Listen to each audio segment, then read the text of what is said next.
Mega DSC వ్యవహారంపై అనంతపురంలో వైఎస్ఆర్సీపీ విద్యార్థి యువజన విభాగాల ఆధ్వర్యంలో భారీ నిరసన ర్యాలీ నిర్వహించారు.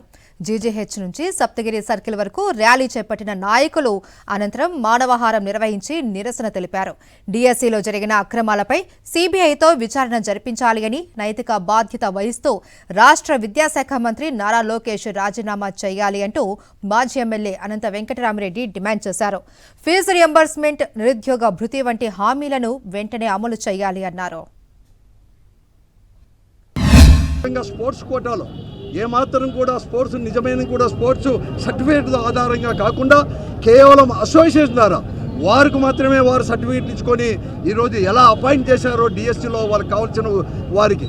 అలాగే ఈరోజు పేపర్ కూడా లీక్ అయిన దానికి పెద్ద తార్కాణం ఏమంటే, ఎవరైతే పరీక్షలు నిర్వహించారో దాంట్లో భాగమైన ఒక ఉద్యోగే మొట్టమొదటి ర్యాంక్ వచ్చేసి వారికి మీరు సెలెక్ట్ అయినారని చెప్పి మొట్టమొదటి పంపించినా కూడా అతను అనేవాడిని కూడా చేర్చుకోకుండా దానికి ఇంతకంటే కూడా ఉదాహరణ నిదర్శనం అనేది కూడా మరొకటి లేని కూడా లేదు.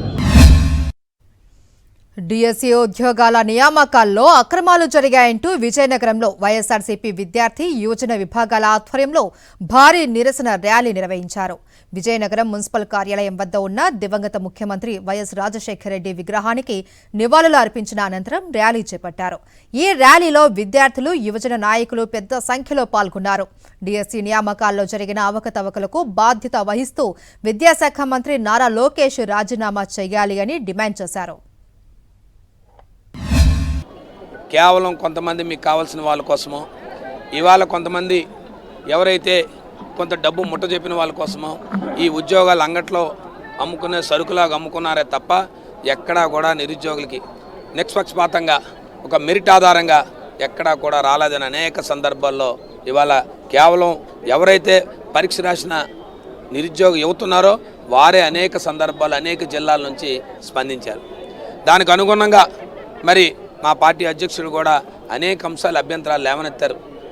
కనీసం మీరు ఎక్కడా కూడా మీలో స్పందన లేదు, కనీసం మీరు ఎక్కడా మాట్లాడలేదు.